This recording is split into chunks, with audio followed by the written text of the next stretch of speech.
we're gonna go, we won't waste any time. We'll go ahead and get started. Oh, right. So tonight we have our annual water supply update. And tonight I have with me our experts, Dave Briggs, our Director of Operations and Maintenance, and Mike Tognolini, our Director of Water and Natural Resources. And assisting me as our Q&A wingman is Rolando Gonzalez. I'm on Favorite Hill with the Community Affairs Office. So I'm going to pull up our presentation and share it.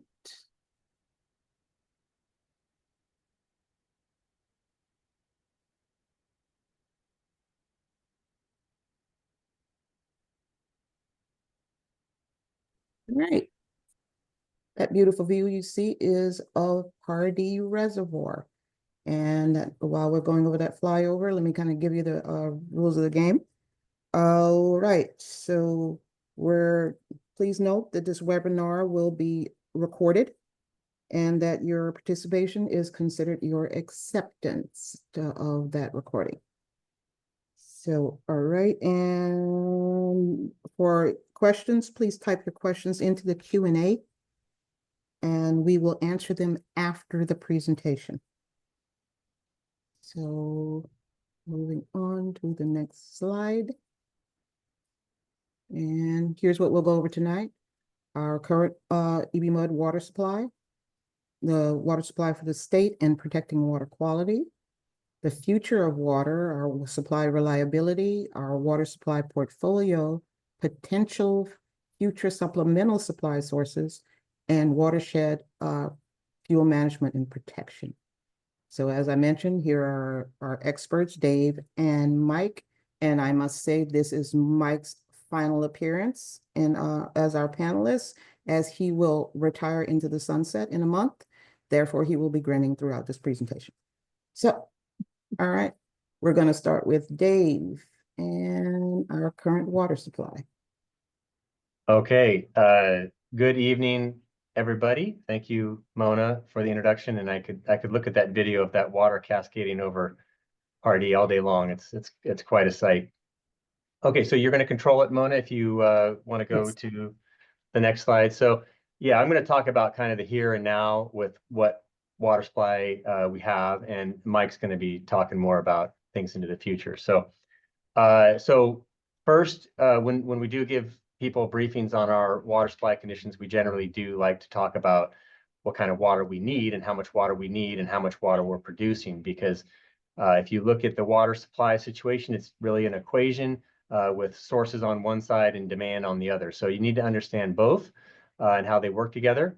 And so did want to spend a little bit of time explaining how much water we produce and need every day. So this graphic shows many things. So we'll walk through it here slowly. But the first thing you'll notice is there's a seasonality to our water production or our water demand.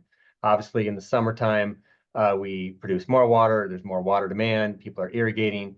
And it can be as much as 50% of that in the wintertime when we get the rainy season in this Mediterranean climate that we have and people turn off their irrigation systems. So the other thing to notice is that the red line is the water we're producing this year, this fiscal year, which we have a couple more months of. And you can see that this year in red and last year in green are relatively low and about 30% below where the demand is only 20 years ago. So our customers are doing a great job with conservation. There's water usage is much more in people's consciousness about using it wisely. We have more water efficient appliances in people's homes and probably a little bit less industry and consumptive use commercially in our service area. So all of those things kind of factor into having a little bit lower demand than we did 20 years ago. And this kind of falls under a penny saved is a penny earned. So a water drop saved is a water drop that remains in our reservoirs upcountry or elsewhere that we can use during a drought. So that's why we'd like to talk about this first. But you can also see that as we're progressing into the summer now, demand is starting to pick up. And that changes a lot of our operations and how we move water around. So now let's look at the supply side, Mona, if you can. Thank you. Okay, so we'll look at local precipitation first, and you can see our Mediterranean climate there in the chart on the left, and the white lines or the open bars are average numbers that we see in the East Bay typically. And you can see that peaking during the winter. And then the blue is what we actually experienced over the last 9 months or so as we started this water year. So we started very well November, December with a lot of rainfall, even above average at one point. During January, we had a rigid high pressure set up over the state of California that blocked a lot of the storms and pushed them northward. And then in February, we had several atmospheric rivers roll through, which gave us plentiful rainfall, very intense rainfall that really got us close back up to average. And you can see that March was below average and April has been relatively dry so far. Even though we might get a little more precip later this week, it probably won't be much. We are looking at a below normal year, but as you'll see shortly, and as Mona kind of teased it in the overall title of the presentation, did winter deliver for us? And you'll see shortly that even with this below normal years, we did get enough water to get through another year, but I'll show you the rest here shortly. Okay, so let's look upcountry. So this is 90% of our water comes from the McKelvey watershed. And so this graphic shows how much precipitation. So this is both rain and snow. The snow has been converted into a water equivalent. And you can see that we typically get much more precipitation upcountry. Typically, we'll get about 48 inches total on average upcountry in the watershed. Our watershed spans from about 600 feet or even lower if we go down to Comanche, all the way up to 8, 9, 10,000 feet in the east in the Sierra near Kirkwood Ski Resort near Tahoe. So our watershed does span quite a bit of elevation. In the upper elevations, we get most of that falling as snow in the winter.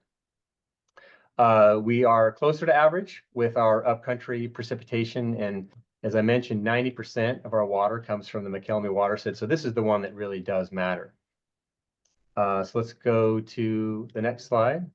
So another metric we use to gauge our water supply is our snowpack. And as I mentioned, this is most relevant at the higher elevation. So Caples Lake has been our typical station that we use to benchmark our snowpack. This is 8,000 feet high.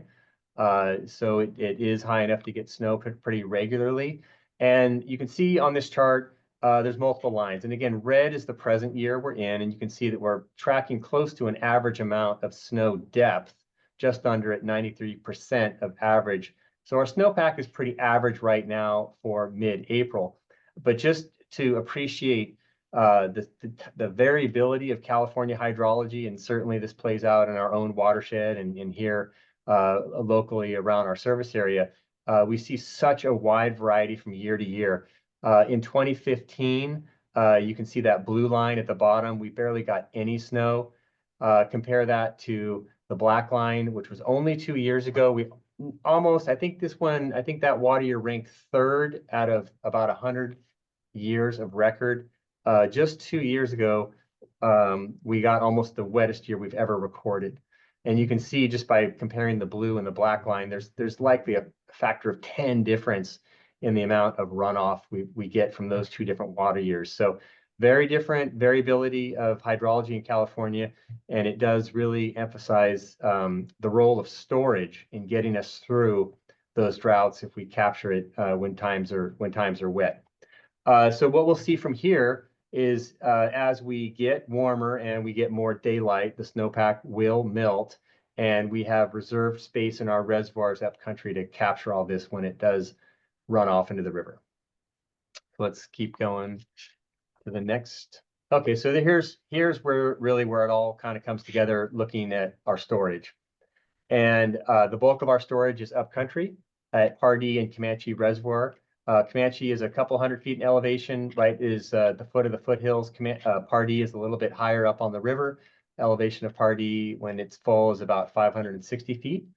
And so you can see that overall, for this time of year, we have more storage than we typically have, a little bit more than average, but we do have some capacity in our reservoirs, and most of that is there is there is space in the reservoirs, but we have that snowpack sitting above the reservoirs in the higher elevations in the watershed that will melt and then fill in some of those gaps in our storage. And when it comes to, so this year will be fine. We've got plenty of water this year. Next year, we will likely go into the next year, and we can't predict at all what kind of hydrology we're going to get next year. The science is nowhere near advanced enough to tell us what kind of hydrology we're going to get next year. But we will go into next year full, which is a great sign. So we will be set up about as well as we can be set up going into next year.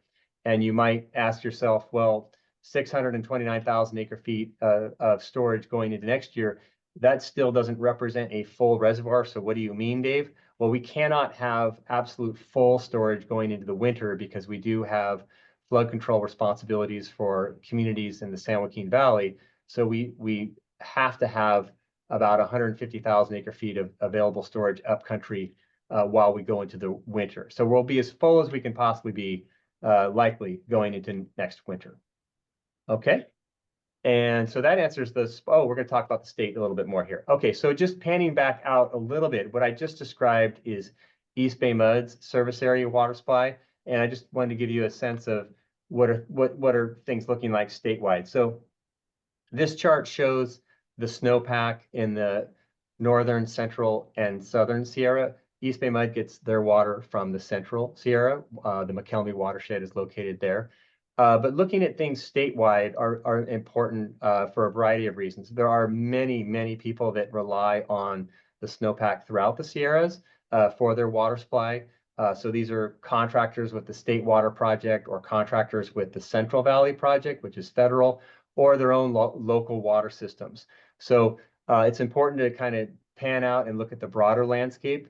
And also, another important reason is that even though we may be in a good situation here at East Bay MUD, if the rest of the state is in a drought condition, which they are not, but if they were, that could impact East Bay MUD's own levels of conservation. We had more independence on this, 15, 20 years ago, but now many statewide conservation measures are sort of imposed and pushed to all water districts, regardless of what specific situation they may be in. So not only do we keep an eye on our own situation, but we have to keep an eye on things going statewide as well, because they could impact us. But overall, things looking good.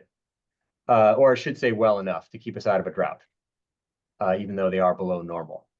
So I think we're going to transition now to water quality. So yeah, so this is just a couple moments on this. Mona, did you want to pause here and do a little poll here, or? Yeah, let me find my poll.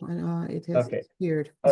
Okay, while Mona is finding the poll, we'll talk about water quality for a moment before we set things up for Mike. And the photo here is showing one of our staff sampling our water. Now, our water's not red. Our water is crystal clear when it comes out of the tap. So what this staff person has done is added a reagent to the water, probably to test a physical parameter like pH or something. But yeah, so our water is not that color. Our water is clear, as you know, when you get it out of your tap. Okay, I'm going to launch the poll now, Dave. Okay, and that poll is asking, do you think, oops, wrong one, let me see, wrong one, sorry, back, let me go to this one. This is the one we want. What is your most, yeah, I tell you, technology. All right, we'll go back. So, I'm sorry. We'll just skip that one and go on, Dave. Okay. Well, I think what Mona was going to do was ask the group what type of water quality issues were of concern to them. And I will say that being in this position here at East Bay MUD, of course, we hear about all sorts of water quality concerns. But at the same time, we are very, very lucky here at East Bay MUD, and just about all of them are avoided because of the quality of our raw water that we have and our ability to treat it to high standards. So we do avoid most, if not all, water quality problems. There we go. You want to go for it, Okay. Mona? Yeah, what concerns you most about EBMUD's water quality? And is it illegal dumping? Is it PFAS? Or is it wildfire runoff? And I'm going to give that a few seconds and give everybody a chance to answer. And of course, PFAS is short as an abbreviation for per and polyfluoral alkyl substances, which has been in the news a lot lately. So you want to wait for this to Yeah, I'm come going back? to give everybody a chance to answer, and I think everybody's done. So we're going to end the poll. And I would say, let's see, yep, PFAS won. 27 out of 49 people are concerned about PFAS. Illegal dumping comes in second, and then wildfire runoff. Okay. Well, that's good because we're set up to talk about mostly PFAS here in the next couple of minutes. I think Mona probably could have added many more things on there, such as algae or disinfection byproducts or lead or microplastics. But I will, and we'll spend a few minutes talking about PFAS. But I also want to say that in just about every other category, our water quality is excellent, and it does avoid a lot of difficulties we have running the water system because our quality is so good. Okay, so let's go ahead and talk about PFAS for a few minutes here. And as I mentioned, this is, and could you, I still see the poll, Mona, if you want to Oh, move that to sorry. the side or something. Let me see. So PFAS again stands for per and polyfluoral alkyl substances. They are ubiquitous. They're used in a whole host of products that we buy and use every day. There are many active things legislatively to try to phase out PFAS, and some have already been put into effect. So I think slowly but surely we are phasing these out of our commercial products, but PFAS are chemicals that we typically call forever chemicals because they are very stable and they do not break down very quickly and they stay in the environment for a long time, and there's minute quantities of them around everywhere. So this became, go ahead and go to the next slide. Even though the state of California is rapidly developing their own contaminant levels for these substances, the federal government in the Biden administration already did that, established these levels. And the good news is that levels that we monitor for in our treated water are lower than these contaminant levels that have been set by the federal government. So there are no remediation actions necessary for East Bay Mud, and none are planned at this time. Of course, this is going to be, we're going to be monitoring this going forward. It's a requirement, and it's something that we take seriously, and we will be responsibly doing that. We'll continue to monitor for these substances in the future, but things are looking pretty good right now. And just as a general matter, you will find PFAS more likely in groundwater sources than in surface water, especially surface water that East Bay Mud uses in either well-protected or reasonably well-protected watersheds. And that's why we just simply don't have very high levels of PFAS in our water. Let's go to the next slide before we set it up here for Mike. So I will wrap up my portion here by just recapping here that precipitation this year was below average. We will, even though we still have a couple more months where we could see some precipitation, we will likely finish this year from every metric that we want to look at. Local rain, higher elevation snow will probably be a little below average, and those numbers will probably be reflected statewide as well. However, because our demand is still relatively low, everyone's doing a great job conserving water. That below average quantity of precipitation is enough. It's enough to get us through this year and set us up relatively well for next year. So we don't anticipate any drought restrictions, both here at East Bay Mud or statewide for that matter. And last, our water quality is excellent. I drink it every day. I love it. And whenever I travel somewhere, 9 times out of 10, the water will not taste anywhere near as good as East Bay Mud's. So that's what I have, and I'll be around for questions, and I'm ready to listen to Mike. Thank you, Dave. All right, Mike, you are up. And this Mike will talk about the future of our water supply. All right. Thank you, Dave. Thank you, Mona. Dave was talking a little bit about the variability of our water supply and showed it on his snowpack graphic that one year we could be at extreme record levels of snowfall, and only a few years away from that is a year that's totally dry, an order of magnitude lower. So those are the years, those dry years are the ones that we really spend time planning for to make sure that we have adequate water supply for our customers. So Mona, if you want to go to the next slide, please. All right, so as I mentioned, McKelvey water supply is variable. We do have droughts, and we are also anticipating already see the effects of climate change on our watershed and expect that that will continue. And what we're finding is that we have longer drought periods. It's not just a single dry year, but multiple dry years in a row.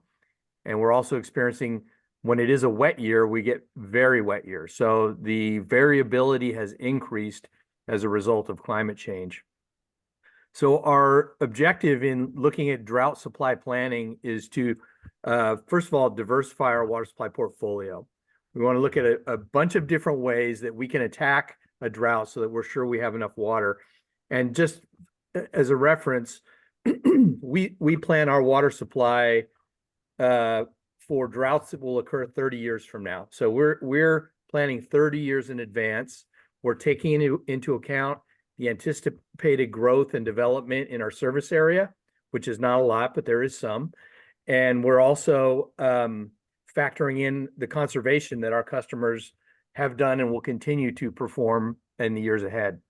So as an example of the portfolio that we have in place, we focus first on reducing demand.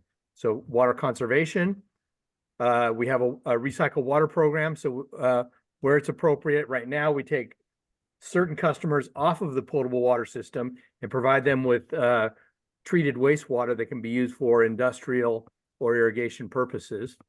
But our long-term plan will also include water purchases, which are water transfers from other willing sellers during drought periods, and we have some partnerships that we've been working on there. As Dave mentioned, storage helps. So in this case, we're looking at storing water underground in groundwater banking partnerships. And then, as I mentioned,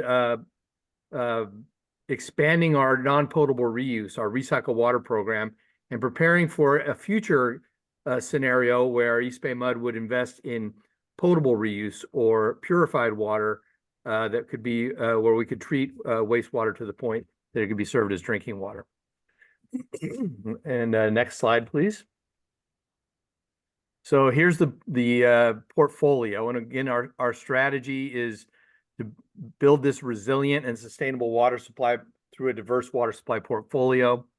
EBMUD has invested hundreds of millions of dollars in our drought supply protection.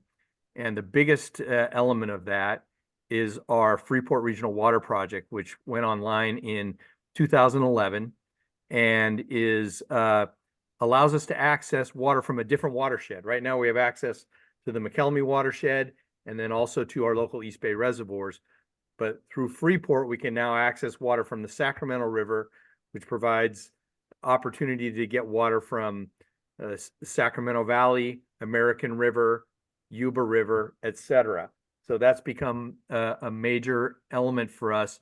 And we've operated Freeport during the most recent droughts that we've had. 2014, 2015, 2022 were years where we pulled supplemental water from Freeport. And that CVP, which is listed above Freeport, that's our Central Valley Project, which is a federal water project. And EBMUD has a contract to get water from Freeport through our Central Valley Project contract during those dry years. In addition to CVP water, we also have water transfers that I mentioned, groundwater storage, water conservation, recycle water, and you can see the goals that we've established for conservation: 70 million gallons per day of conservation by the year 2050, and our recycle water goal of 20 million gallons per day of recycled water by the year 2050. And then in addition to conservation, during a drought, our planning goal is to achieve an 85% reliability in our supply. So we anticipate in the very worst drought that in addition to the conservation that our customers already do, we would ask for a maximum cutback of 15% of which would be basically changing behaviors, changing the way that people use water, things like brown lawns, et cetera, as opposed to conservation, which are more long-term, changing out fixtures, using efficient appliances, et cetera. Okay, next slide. All right, I mentioned the Freeport Regional Water Project, and I don't have access to the mouse that's controlling this, but I just would point out, as I mentioned, that the Freeport Regional Water Project draws water from the Sacramento River. That water is pumped eastward into the Folsom South Canal and then moves south through a series of canals and pipelines and connects with the McKelmy aqueducts. And as Dave mentioned, 90% of our water supply comes from Pardee Reservoir and flows across the Central Valley and across the Delta and into the East Bay, where that water is then treated and delivered to customers. So the Freeport project is our supplement. And so during that those dry periods, as I mentioned, we can use our federal water contract and we can access water transfers to supplement the water that might be available from the McKelmy River. All right, next slide. While Freeport is our most significant and most important dry year water supply source, we are also planning for future additional sources to further diversify the portfolio and also to meet any changes in our demand or deal with reductions in our future supply. And I mentioned water transfers earlier.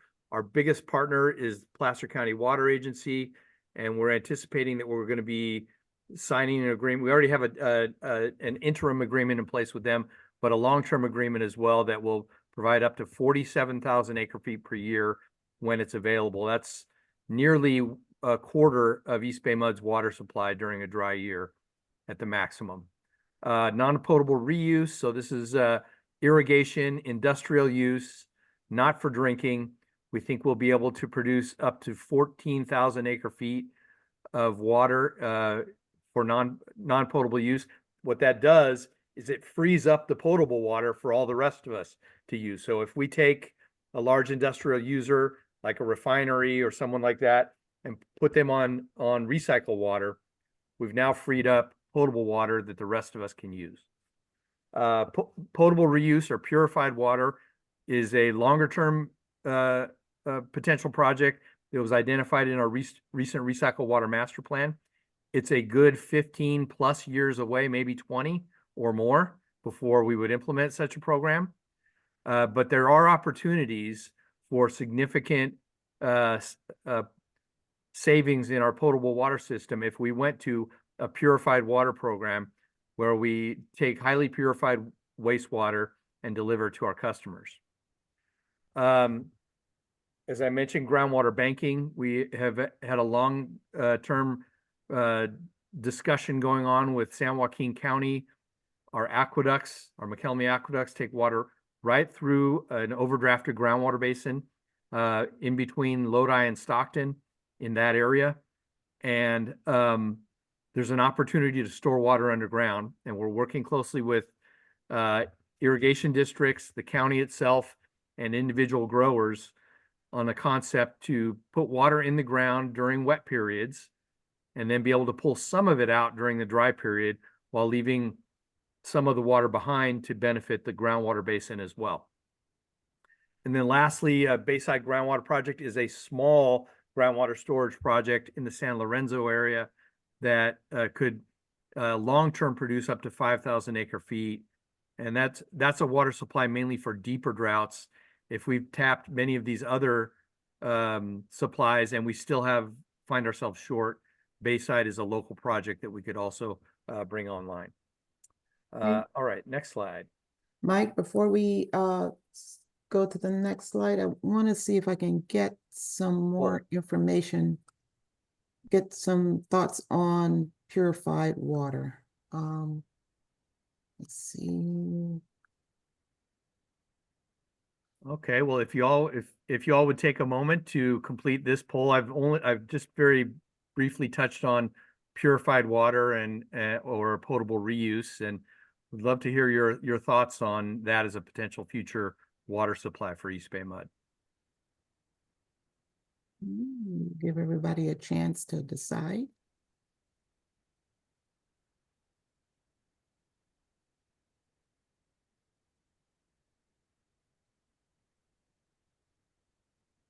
All right, looks like everybody has decided, and poll, and here are the results. So, wow, it's 69% say it's a viable choice. So, and only 6% say no. That is great. Believe me, for those of you who need to know more, you will be learning more. So, thank you, and we will now go on to the next slide. All right, thank you, Mona. Mhm. So I wanted to talk a little bit about what we mean when we talk about potable reuse or purified water. It's actually a technology that's been used for decades, really, in Southern California. It's something that was pioneered in California by the Orange County Water District, and they produce a very substantial amount of recycled water that's then reused for drinking water. In their case, what they use is something called groundwater augmentation. And that in that situation, you have a treatment plant. This says AWTF, and that stands for Advanced Water Treatment Facility. So this is above and beyond just what you might expect from a wastewater treatment plant that's discharging to the ocean or the bay or something like that. This is a much higher level of treatment with kind of belt and suspenders protections in making sure that the water is safe for drinking. In the case of Orange County, what they do is they have a natural buffer, a groundwater basin. So this top figure is supposed to represent after the water's been purified and treated, it's put into a groundwater basin. There's a residence time in that groundwater basin before it's then pumped out and delivered to customers. The next level of potable reuse is called reservoir augmentation, and it's similar in that it uses an environmental buffer, in this case, a lake or a reservoir. A purified water is delivered to the reservoir, and then from that reservoir, the water is drafted out and then cycled through a second water treatment plant, our standard drinking water treatment facility, before it's delivered to customers. And then more recently, the permitting is now in place, and there are some entities that are moving ahead with what's called direct potable reuse. That's raw water augmentation or treated water augmentation. And in these cases, that after it goes through wastewater treatment, it then goes through the advanced water treatment facility, and it's then either delivered to a drinking water treatment facility directly, or it's delivered directly into the distribution system. And the difference depends on the level of permitting and protections and safety nets that you have in place between your AWTF and your drinking water treat and your customers. And no one is doing treated water augmentation yet in California, but there are several entities that are in the process of developing programs. So I think that our expectation for East Bay Mud is we have a lot of other potential sources of supplemental water supply, including, as I mentioned, groundwater storage, water transfers, etc. So I don't anticipate that East Bay Mud will be the first to complete a raw water or treated water augmentation program. That our purified water program is, as I said, a decade or 2 decades out, and then we're going to use that time to help educate the public more on the reasons why it would be important to use this technology and on its level of safety. So a lot more to come on this topic, but wanted to be sure we introduced it to this in this forum and make sure people are kind of thinking that down the road eventually we may need to go to a purified water system, which of course is expensive because there's a lot of power and other needs in doing that advanced water treatment. I think, Mona, I think you can move on to the next slide. Yes, we're switching topics, Dave, Mike, sorry. Yep, switching topics. So, East Bay Mud has about 57,000 acres of watershed land. About half of that is in the East Bay, and half of that is up in the foothills around our reservoirs. And when we think about that land, we think about it performing an active function. It's not just vacant land. It's land that's performing the important function of protecting water quality. And so as runoff runs across this open space and this natural land, it's in effect being treated. The way that we might think of it is almost as if it was like a filter at a water treatment plant itself. So that land provides an important service to all of us by improving water quality. So it's really important that we maintain it and protect it.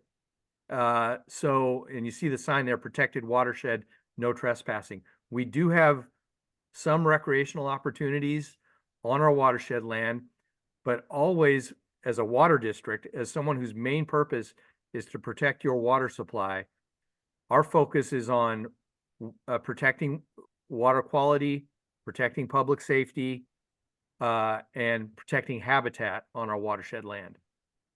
So next slide. So we get a lot of questions because we are, our land interfaces with the urban areas, and we get a lot of questions about what is East Bay Mud doing to protect against large wildfires, especially when it comes to our own watershed land. And there are many things that we're doing, and I'm going to talk about a few of them. First of all, we have an active grazing program. So we do have both cattle and goats that are used on our land to graze down the grasses to reduce the threat of wildfire. And then this is just one example of a project here in this photo. These are Monterey pine logs. We had a significant die-off of Monterey pines around San Pablo Reservoir during the last drought, 2022.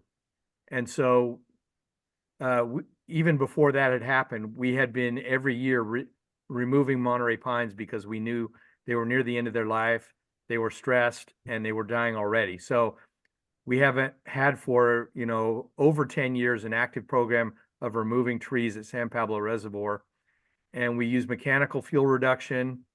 And then what this photo is pile burning. So there is not a good market for this lumber, this dead wood.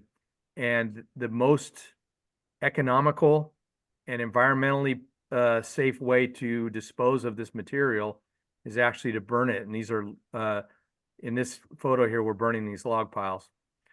And one thing that is a goal of this program is that every year we move a few more pines, which allows the native oak trees to emerge. And so rather than remove all the pines in one year and have all the oaks be the same age, a better solution is to remove the pines slowly so you get oaks of different age classes. So we have some oaks now that are 10, 15 years old, and we have some oaks that are 1 year old. And so that gives us a better, more resilient forest. And the oaks as a native species are less likely to be a source of a wildfire. All right, move on to the next slide. This is another example of what we call fuel break work. So when we're trying to protect open space against wildfire, the best thing that we want to do is remove the understory, remove what we call ladder fuels, the brush, the low grass that can spark a fire and allow it to push up into the tree canopies. But we want to keep the canopies in place. And the reason for that is it provides shade, which reduces future fuel growth. So on the left, you can see the before photo. This isn't exactly the same location, but it gives you an idea of what an untreated area looks like on the left in terms of brush and growth in the understory. And then on the right, this is Fish Ranch Road near Grizzly Peak, between the Caldecott Tunnel and Grizzly Peak. And what we're looking at here is an area that's been treated. It's treated about, you know, 50 to 75 feet on either side of the road. And we've removed all of the brush and anything that's likely to trigger a wildfire that could move up into the tree canopies. But we left the trees in place to provide that shading so that we don't get as much growth underneath in the future. All right, next slide. And of course, we partner with other agencies, and we've been able to bring in grant funding to support vegetation management in the East Bay. East Bay MUD itself contributes money toward vegetation management. Our budget in the East Bay watershed is about 1.9, almost $2 million per year on vegetation management. But we also participate in grant-funded programs in collaboration. The Tunnel East Bay Hills Fuel Break is a collaboration with Moraga Orinda Fire District. The Grizzly Peak Fuel Break is a collaboration with East Bay Regional Parks, UC Berkeley, and the City of Berkeley. We also participate in forums and coordinate with our sister agencies on wildfire management and fire response. And that includes a group called the Hills Emergency Forum that was created after the 1991 Oakland Hills fire. And we're also on the advisory committee of the East Bay Wildfire Coalition of Governments. So we're working closely with our fellow agencies that manage land and have responsibilities for fire protection.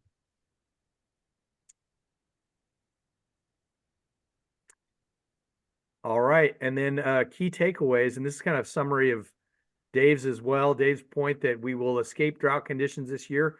We will have enough water for 2025. East Bay MUD is always planning for future droughts, and protecting water quality and managing watersheds are part of our East Bay MUD stewardship mission and a way that we protect public health by providing high quality water to our customers. Then I'll stop sharing and we'll move on to questions. All right.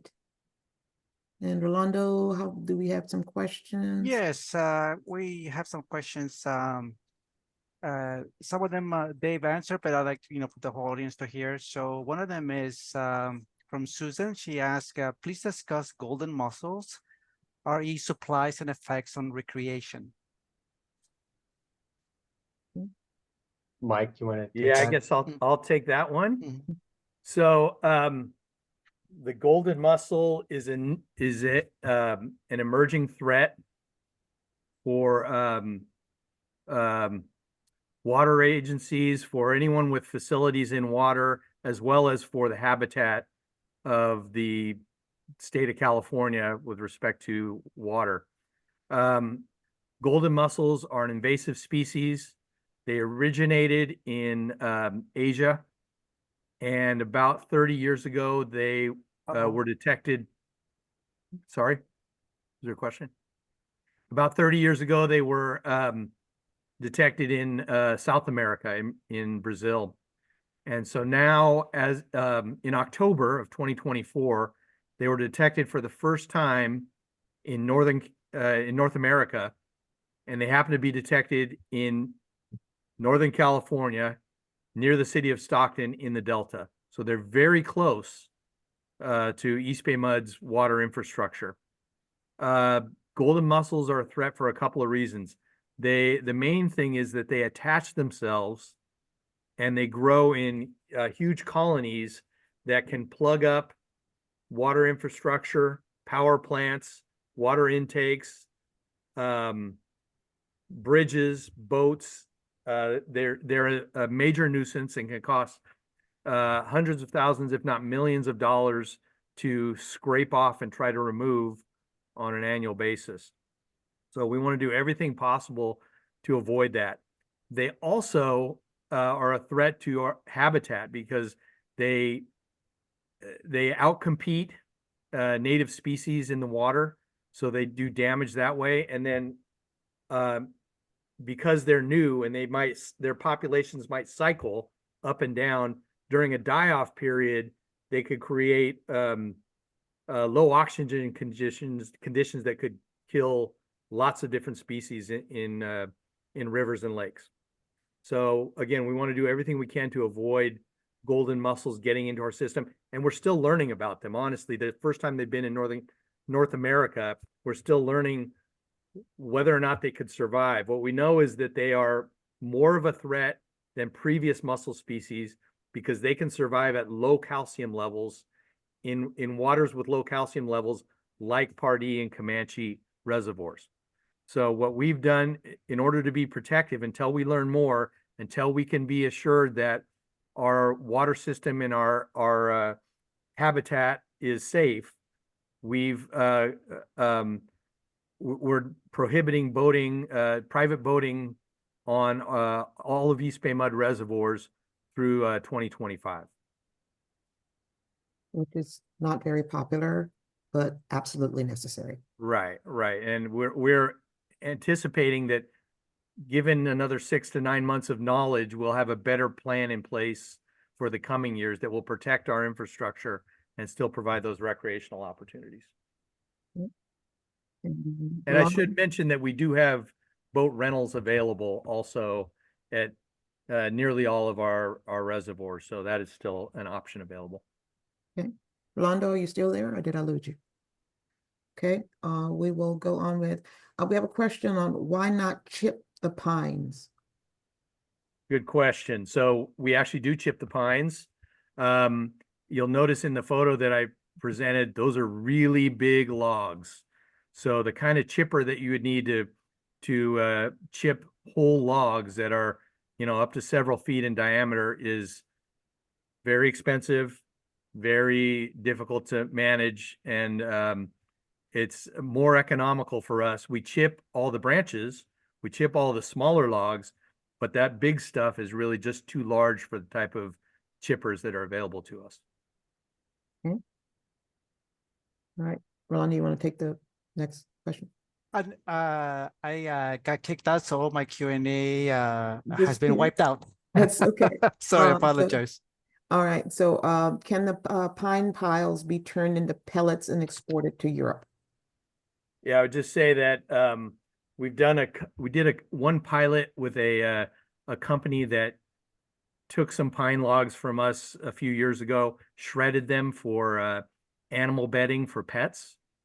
They found it wasn't economical, and that was a facility located in the foothills. The idea of long distance transport for this kind of material just does not pencil out, has not penciled out yet for anyone that we've seen. Okay, and this one, can central sand effluent be pumped into East Bay reservoirs? What would be required to do that? Yeah, that's a great question. In fact, that is one of the concepts that we've studied when we've determined that maybe potable reuse or purified water is something we could do, years down the road here. Central Sand has a significant amount of wastewater. They're located in Martinez. Our McKelvey aqueducts go pretty close to their facility. What would be required is an advanced water treatment facility that would purify the water to a high enough level that it could then be put into our system and delivered to our reservoirs, either one of our existing reservoirs. So it is possible. It will not be cheap, and it will require significant treatment and permitting. Okay, and this one is back to the mussels question. To be cautious, the boat rental companies ensure that their boats are dedicated to a single reservoir, correct? Correct. We have rentals our rental boats are dedicated specifically to those reservoirs. Okay, and then can residential water wells be used to supplement municipal water supplies within East Bay Mud District? Dave, I'm going to give you that one. So in general, if you have a well on your residential property, if it is properly isolated from, so we do not want you to supplement our water, but we want you isolated from our domestic water system, from the municipal water system. So if it is properly isolated from the municipal water system, you can use a well on your property to irrigate or for anything you want. But no, we don't want it to, we don't want to use private residential wells for a variety of reasons to supplement the water supply in general, if that answers your question. Okay. And going back over some of the questions that were answered, why is 2005 through 2007 used? Does it represent a normal rain year? I think, yeah, so I answered that one in the chat, and just to summarize what I wrote there, or in the Q&A box there. Yeah, so 2005, 2006, 2007, that line that I was showing is an average of those 3 years. Those 3 years were generally unaffected by drought, so they were normal years, and they were a long enough time ago to give us a baseline to measure our present water demand against. But those years were unaffected by drought. Okay. And our water is fluoridated. As far as I know, there is, and this is from Bev Rubik, as far as I know, there are now recognized health issues from fluoridation, making communities abandon fluoridation. Is East Bay Mud considering this? Will they stop fluoridation anytime soon? So yeah, we get this question a lot. We do not have a plan to suspend or stop fluoridating water. We are required to do that with our state permit. Yes, elevated levels of fluoride. There are a handful of studies that show the detrimental health effects to elevated levels of fluoride. The levels of fluoride in our water are much lower than those studies. And the benefits of fluoridating water continue to be far greater than the detrimental effects. And keep in mind, those detrimental effects have been measured only when the levels are much higher than what is in our water. But no, there's no plan to stop fluoridating right now. If regulations change, that could change. But right now, the regulations have not changed. Okay. And what is the source of the water for Bayside? Desalination? The Bayside well source would be water, the same water that we all drink. So the idea behind Bayside is to take the water from our system in wet years, put it into the ground, and save it there for a dry period, and then pump it back out and reuse it during that drought. And when we do put it in the ground, it will mix with the native groundwater. So we put in drinking water from our system, and what comes out and is retreated is a combination of our drinking water that's mixed with groundwater that is also safe to drink. And what impact would firefighting chemicals have on watershed land in the event of a wildfire?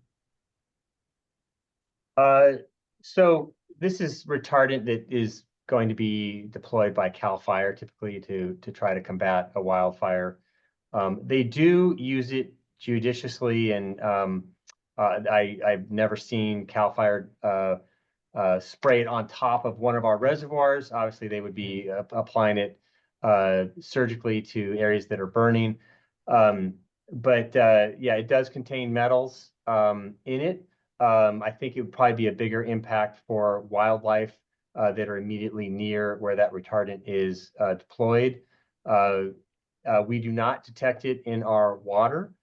We can remove a lot of these metals with our treatment anyway.